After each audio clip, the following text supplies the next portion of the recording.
gente, tudo bem? Hoje a nossa aula é completamente diferente. Como vocês viram, a gente começou com o desfile da Fashion Week 2013, um desfile do Dolce & Gabbana. Talvez vocês não tenham ainda percebido, mas o desfile é totalmente inspirado na arte barroca. E aí hoje a gente vai ver, esse é o nosso tema, barroco. Barroco na pintura, barroco na arquitetura. E aos poucos vocês vão perceber que as características do barroco estão todas no desfile. Gente, o barroco foi um movimento artístico que se iniciou por volta de 1600. Foi mais ou menos entre 1600 e 1750, ou seja, 150 anos. Sempre importante lembrar que o movimento que antecedeu o barroco foi o Renascimento, que foi aquele momento onde o homem retomou o poder de ser o protagonista da história. Não só o protagonista da história, mas o protagonista da arte. Antes do Renascimento, a gente tinha a Idade Média. Lá na Idade Média, quem dizia como tinha que ser o mundo era a igreja. Não quer dizer que os temas não são mais religiosos, os temas ainda são religiosos. Mas o homem, agora, ele decide como é que ele vai fazer as coisas.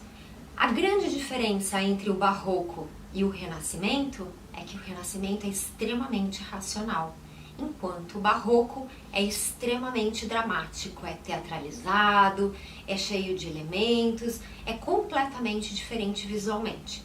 Então, a gente sempre diz assim, que as características principais do barroco é o irregular, o contorcido e o grotesco. Além do excesso, é sempre muito excesso e sempre vai aparecer muito dourado, tá bom? Não sei se vocês se recordam, mas a gente falou muito do Michelangelo lá no Renascimento. O Michelangelo foi aquele cara que fez o Davi, lembra o Davi? O Davi do Michelangelo? Então, ele não fez só escultura. A gente até comentou sobre isso. Ele pintou o teto da Capela Sistina. Ali, ele ainda estava fazendo uma pintura renascentista. Só o que aconteceu? Como essa pintura demorou muito tempo para ser realizada, a parte final do teto da Capela Sistina, né, aquela cena do juízo final, ela já vai ter características do barroco. E é bem interessante também a gente lembrar que, assim, uma coisa ela não termina para começar outra. As coisas vão acontecendo meio que juntas, né? Então uma coisa está acontecendo ali, aí no meio dessa coisa já vai acontecendo um outro fato. Então as coisas elas vão se relacionando, né? Uma coisa vai dando o caminho para uma outra coisa vir mais para frente. Então o próprio Michelangelo, que é conhecido como um artista renascentista, ele também, mais pro final, vai ter as características ali do barroco. Ele vai desenvolver características do barroco. Bom, a gente está vendo aí um trecho, uma parte do teto da Capela Sistina. Essa parte já tem características barrocas porque a gente tem uma grande quantidade de elementos, muitos personagens e a gente tem uma distorção muito grande. As coisas não são mais tão retas, tão rígidas, tão certinhas. Já existe toda uma confusão ali de elementos. Ok, gente? Basicamente, nessa aula a gente vai falar de barroco italiano. A gente vai deixar o barroco das outras partes do mundo para um outro capítulo. Ok? Então, vamos passar aqui para uma outra imagem, que é a imagem da Basílica de São Pedro. A gente sabe que o Michelangelo, ele não foi só escultor nem pintor, ele foi um grande gênio. E como grande gênio, ele também atuou na arquitetura. Então todo mundo já ouviu falar e já viu imagens da Basílica de São Pedro, aquela construção maravilhosa, gigante de Roma. A Basílica de São Pedro, ela é uma grande construção que demorou muitos anos para ser totalmente realizada. E por conta disso, a gente tem vários artistas que atuaram na construção de diferentes partes dessa edificação. O Michelangelo, por exemplo, ele foi a pessoa que ficou responsável pela cúpula da basílica. E quando a gente olha para a cúpula, a gente vê realmente a grandiosidade, né, do talento do Michelangelo. A gente viu isso na pintura, a gente viu isso na escultura e agora a gente está vendo na arquitetura. Então faz sentido a gente entender que o Michelangelo realmente era um grande gênio, né? Não só o Michelangelo, mas como o Bernini, que era um grande escultor. Bernini foi uma das principais figuras do barroco italiano. E ele também vai atuar na construção de uma parte da Basílica de São Pedro, que é o átrio oval com colunatas. Se vocês observarem bem a imagem que está no slide, vocês vão observar a grande extensão do átrio e a grande quantidade de colunas que sustenta todas as paredes laterais, tá? Dizem que esse formato seria como o formato dos braços de uma grande mãe, que estaria acolhendo as pessoas que chegam na basílica. A arquitetura barroca é uma arquitetura extremamente importante e extremamente interessante. Então, se a gente for lembrar que a gente falou que tem a contorção, né, que é um movimento cheio de contorção e de excesso, quando a gente olha, por exemplo, para as construções feitas pelo Borromini, como a gente está vendo na imagem, a gente percebe uma grande diferença, por exemplo, dessas construções com as construções clássicas. Vamos lembrar, clássico tem a ver com Grécia e Roma, que depois é resgatado no Renascimento.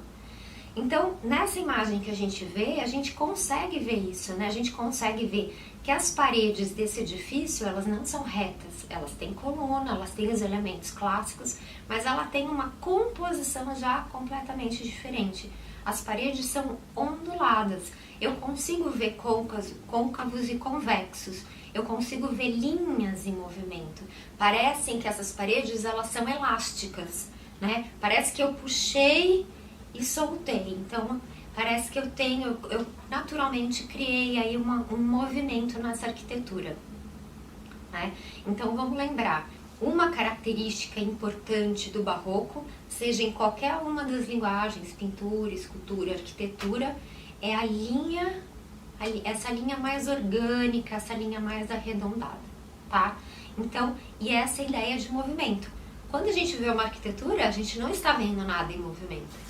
O que a gente vê é linhas arredondadas, linhas orgânicas que fazem com que a gente tenha a ideia de movimento, tá? Uma linha reta é uma linha estática, uma linha arredondada é uma linha que dá a sensação de movimento. Um outro arquiteto bem importante é o Guarini. Aqui a gente vê uma imagem de um espaço feito por ele em Turim. Essa arquitetura é de 1679, esse edifício. E a gente vê, né, a gente tem essa sensação do movimento porque eu tenho espaços que parece que avançam e espaços que parece que retraem. Então eu vejo de novo essa linha que entra e essa linha que, né, essa linha que vai e essa linha que vem, dando essa ideia de movimento.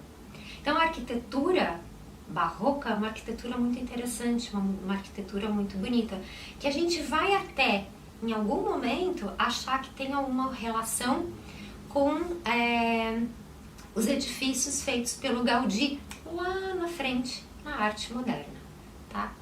Mais pra frente a gente vai entrar nessa questão. E aí vocês vão poder encontrar essas relações muito melhor. Bom, escultura barroca. A escultura barroca é um tipo de escultura que traz principalmente a exaltação dos sentimentos, traz os movimentos, ela é extremamente decorativa, ela muitas vezes tem o dourado, traz a questão do dourado, do detalhe, né, do excesso. Então, quando a gente olha, por exemplo, o Davi do Bernini, como a gente já falou em alguns outros momentos, a gente vai perceber essa grande diferença que existe com o Renascimento. Então, vamos lembrar lá do Davi do Renascimento. O Davi do Renascimento era uma representação de um Davi, uma figura, né, que representa uma das grandes histórias aí da igreja, que é um personagem bíblico, né, o Davi, né, que tem aquela luta com Golias. Só que é um Davi que, quando ele é representado reto, ele tá passivo, ele tá calmo, ele tá tranquilo, ele tá meditando, ele tá com a mão no queixo, ele tá meditando sobre o que ele vai fazer, né, diante da força do Golias.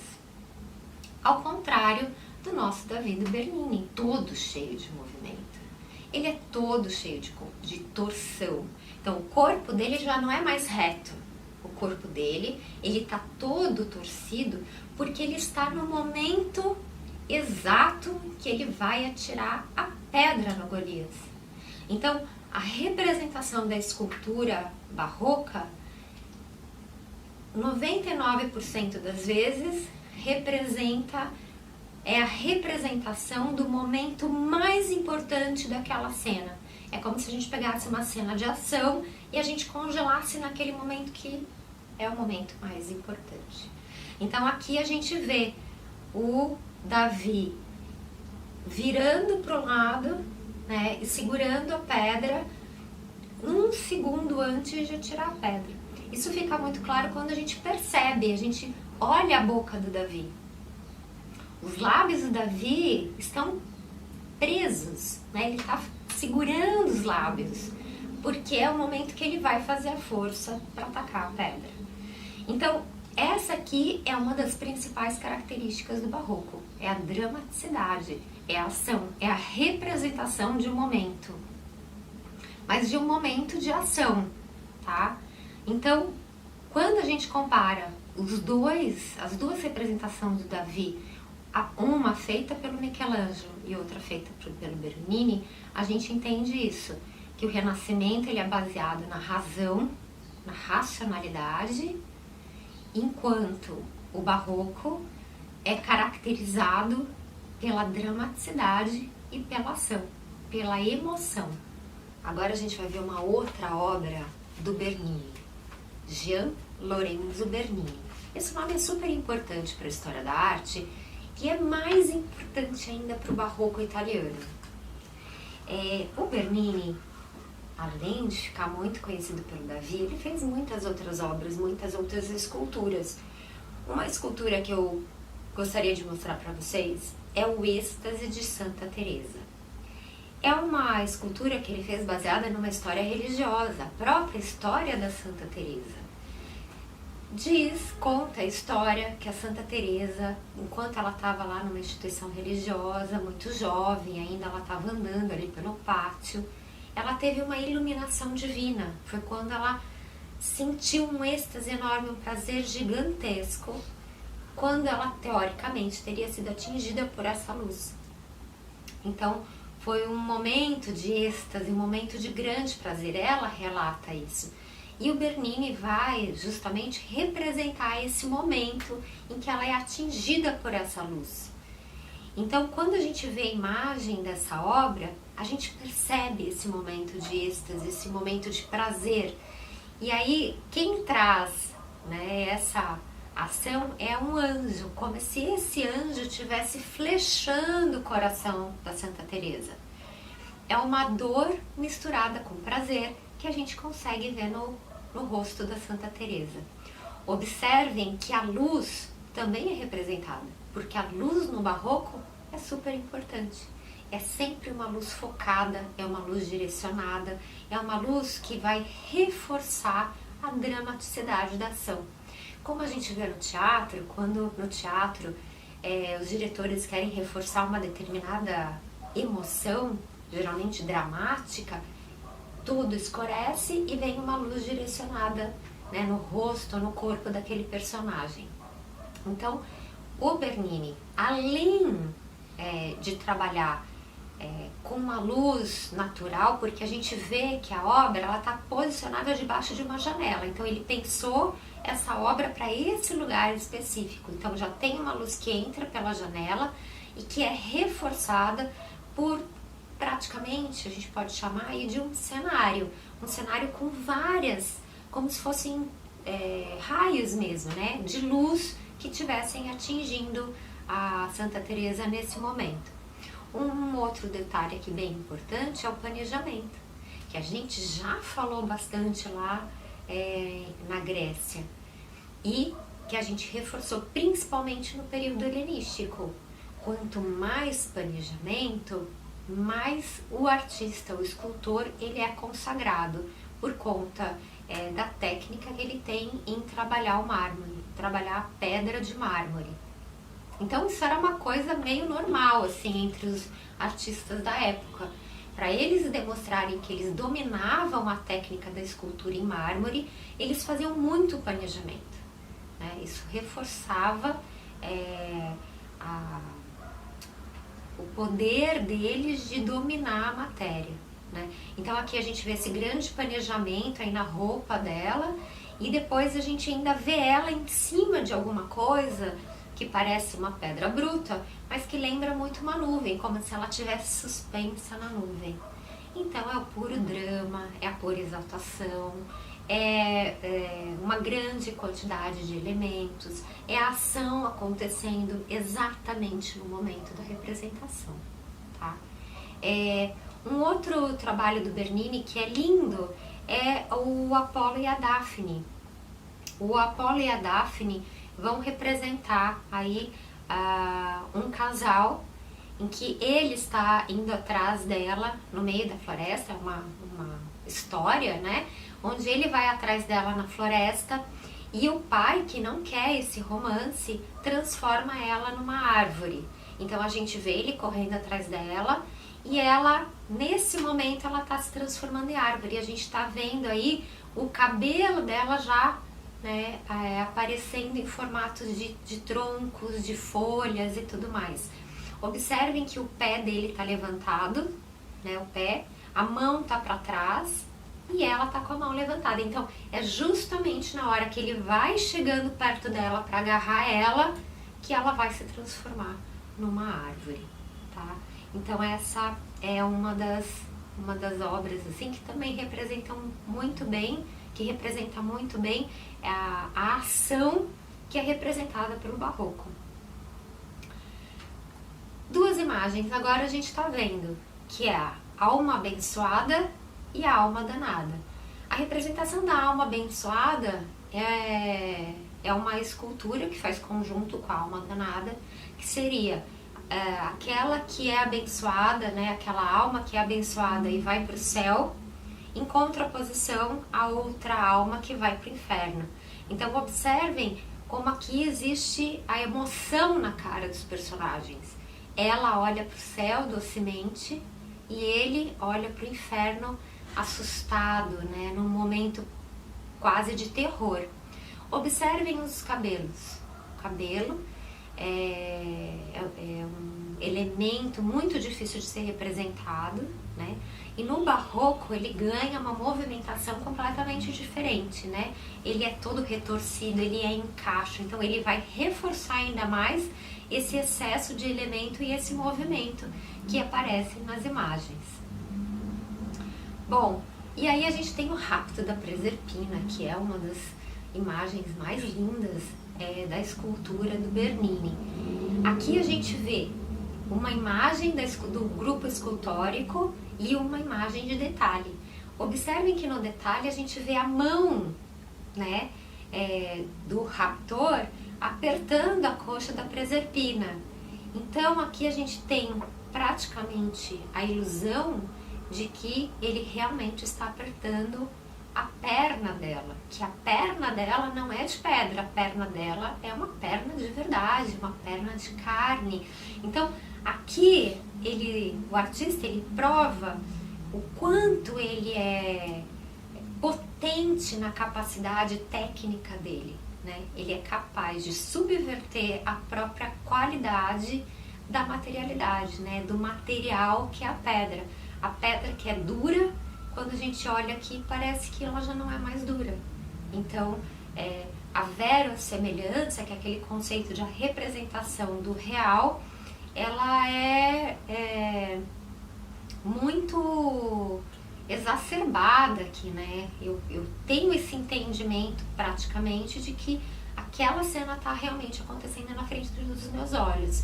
Então ele tá segurando ela e ela tá tentando fugir. Então é o auge ali daquela cena, né? O momento mais importante, é o drama acontecendo. Bom, agora a gente vai falar sobre a pintura do barroco. E aí eu tenho que dizer para vocês que o mais importante pintor do barroco foi o Caravaggio, que era uma figura completamente excêntrica. Ele brigava com todo mundo, ele arranjava confusão, ele bebia, caía na rua. Só que justamente essas características que o diferenciavam tanto dos outros pintores vai fazer toda a diferença na produção pictórica dele. As pinturas do Caravaggio vão se diferenciar principalmente porque ele vai trazer um pouco desse mundo mundano, desse mundo cotidiano para os temas da igreja. Então, lembrando que os temas do barroco continuam sendo os temas religiosos.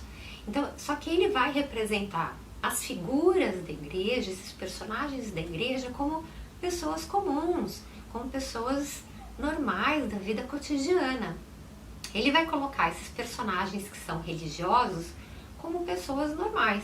Então, por exemplo, a gente vai ver agora a Vocação de São Mateus, que é uma pintura que ele fez, onde a gente vê aqui que os personagens estão numa taberna, existe uma luz vindo do lado direito, então lembra?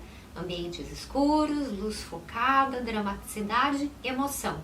Chegam dois personagens do lado direito, um dos personagens avança com a mão em direção a São Mateus, que é justamente a pessoa que está colocando a mão e apontando para si, o dedo para si, tipo, sou eu? Vocês estão me chamando?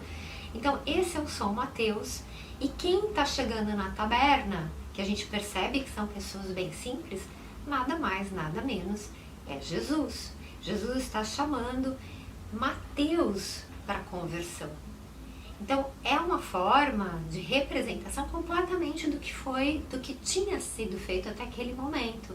Foi praticamente uma heresia colocar esses personagens sagrados dessa forma. E ainda mais, né, numa taberna. Uma outra obra bem interessante, bem bacana, que acho que representa bastante o barroco, é a representação do São Tomé, aquela velha história que a gente já escutou, ver para crer, sabe? São Tomé é aquele que só acredita naquilo que vê. Então é o santo, a gente vê aí, né, 4 pessoas, a gente tem o Cristo de pé e o São Tomé tá colocando o dedo na chaga do Cristo para ter certeza que é aquela chaga de verdade. Então vocês imaginam, né, que cena tosca é essa de um personagem enfiando o dedo na ferida da barriga de Jesus. Então ele vai trazer esses personagens bíblicos de uma forma completamente inusitada para a época. Observem que os 4 personagens estão organizados na forma de um círculo, barroco, círculo, linhas curvas, né? Então a gente vê ali um ponto focal bem claro no Cristo, que é o elemento principal, e depois o nosso olhar vai rodando por entre as cabeças até chegar ali no dedo, né? Que é o ponto mais importante da ação, né? Que é o São Tomé colocando o dedo na ferida do Cristo. Uma outra obra é a Judite e Holofernes. Aqui a gente vê o momento exato que a Judite está cortando o pescoço do Holofernes, né? Então a gente vê aí ela passando a faca no pescoço dele e saindo um jato de sangue, né? É o drama, é o momento ápice. Observem essas linhas que a gente tem na obra, né? É uma linha sinuosa. Eu pego ali a cabeça da moça que trabalha na casa, tem parece um pouco, né, que é uma senhora que trabalha ali na casa da Judite. Meu olho vai para a cabeça da Judite, desce para a cabeça do Holofernes e vai aí pelo braço, que é bem iluminado, e o jato de sangue. Então, meu olhar faz esse movimento curvo. Vamos observar que no fundo a gente tem um planejamento vermelho, que remete ao sangue, à dramaticidade, ao próprio assassinato, né? E é esse planejamento, todo esse tecido todo retorcido, todo dobrado sobre si mesmo. Então aqui a gente tem todo esse clima de dramaticidade e de emoção. Outra coisa, outro elemento muito característico do barroco é o contraste. Então a gente vê um fundo bem escuro, depois com um foco de luz muito projetado, né, em áreas específicas ali, né? Então a gente tem o claro e o escuro, grande contraste aí entre claros e escuros, que é o que reforça essa dramaticidade. Uma outra obra do Caravaggio, que eu particularmente acho muito interessante, é a crucificação de São Pedro. São Pedro, ele vai ser crucificado, só que ele pede para ser crucificado de ponta cabeça, de cabeça para baixo, porque ele não se achava digno o suficiente para ser crucificado na mesma posição que o Cristo. Então ele pede para ser crucificado de cabeça para baixo. Então aqui a gente estava vendo o momento exato onde as pessoas estão tentando empurrar a cruz, né, os pés, né, do São Pedro para cima, empurrando essa cruz para que ele fique de cabeça para baixo. Então é esse momento. Então, em momento nenhum, né, um artista, um pintor faria um tipo de representação onde a gente, por exemplo, estivesse vendo a bunda de uma pessoa praticamente na frente da tela. O primeiro elemento, o primeiro plano é justamente esse homem que está com a bunda para frente empurrando a cruz para cima. Outra coisa, linhas em diagonais. Eu consigo ver muito bem essa linha diagonal da cruz, né, onde está o São Pedro, com uma outra linha cruzando. Então eu vejo duas diagonais aqui, próprio do barroco. Linha vertical, Renascimento. Linhas diagonais e linhas curvas, barroco. E para terminar, a gente vai ver uma última imagem do nosso querido Caravaggio. É a Conversão de São Paulo. A gente sabe que São Paulo foi um personagem importante ali na época do Cristo, porque ele perseguia aquelas pessoas que queriam, né, que acreditavam no Cristo. E aí, num determinado dia, ele está andando a cavalo e ele cai do cavalo. Talvez ele tenha sido atingido também por uma luz divina, não sei.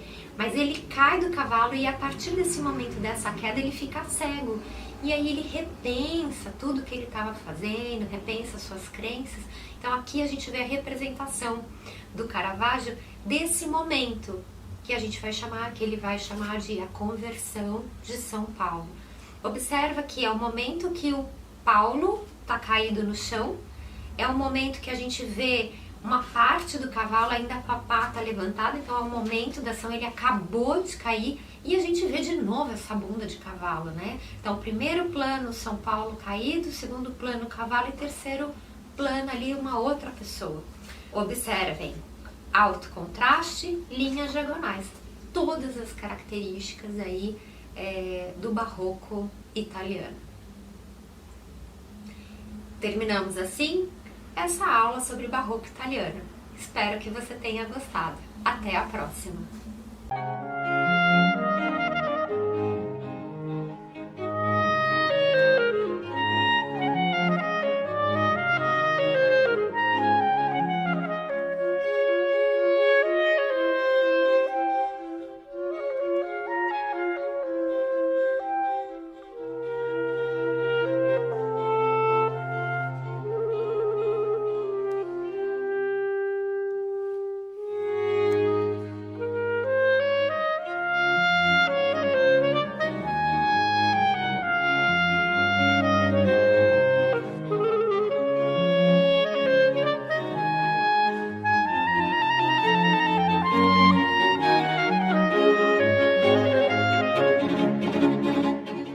mais.